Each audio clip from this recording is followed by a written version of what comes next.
It started to happen gradually. I would walk into a room and say something, and no one would notice. I would say, "Turn the TV down, please," and nothing would happen. So I would get louder. "Turn the TV down, please."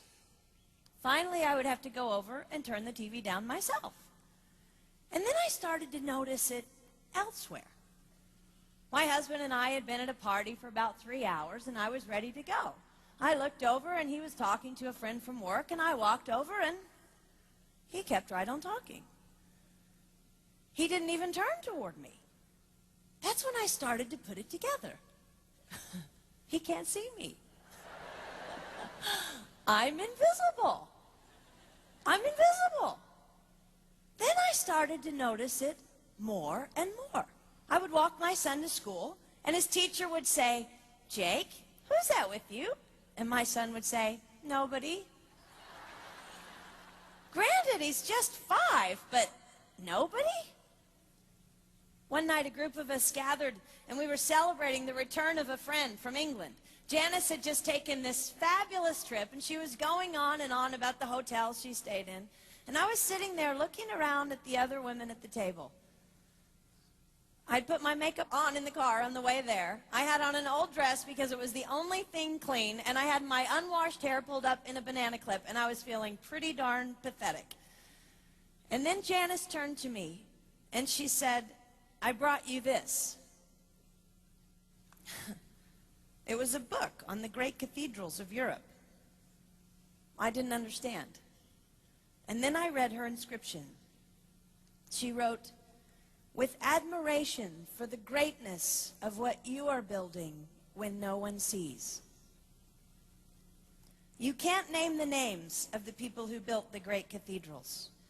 Over and over again, looking at these mammoth works, you scan down to find the names, and it says, "Builder, unknown, unknown, unknown."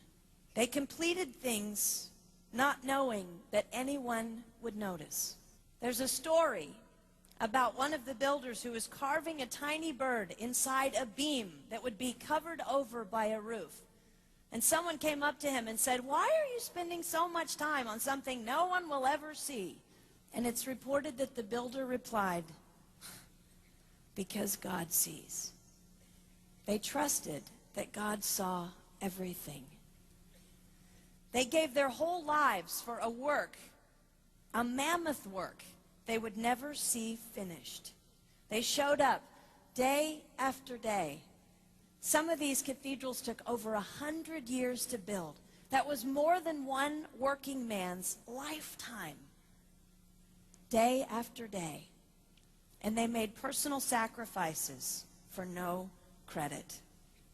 Showing up at a job they would never see finished, for a building their name would never be on.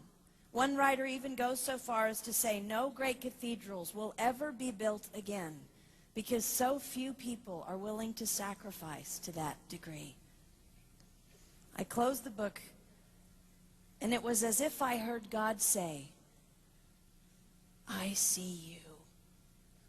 You are not invisible to me. No sacrifice is too small for me to notice. I see every cupcake baked, every sequin sewn on, and I smile over everyone. I see every tear of disappointment when things don't go the way you want them to go. But remember, you are building a great cathedral. It will not be finished in your lifetime, and sadly, you will never get to live there. But if you build it well, I will." At times, my invisibility has felt like an affliction to me. But it is not a disease that is erasing my life. It is the cure for the disease of self-centeredness. It is the antidote to my own pride. It's okay that they don't see. It's okay that they don't know. I don't want my son to tell the friend he's bringing home from college, "You're not going to believe what my mom does. She gets up at 4 in the morning and she bakes pies and hand bastes a turkey and she presses all the linens." Even if I do all those things, I don't want him to say that. I want him to want to come home. And secondly, I want him to say to his friend, you're going to love it there. It's okay that they don't see. We don't work for them. We work for him. We sacrifice for him. They will never see. Not if we do it right. Not if we do it well. Let's pray that our work will stand as a monument to an even greater God.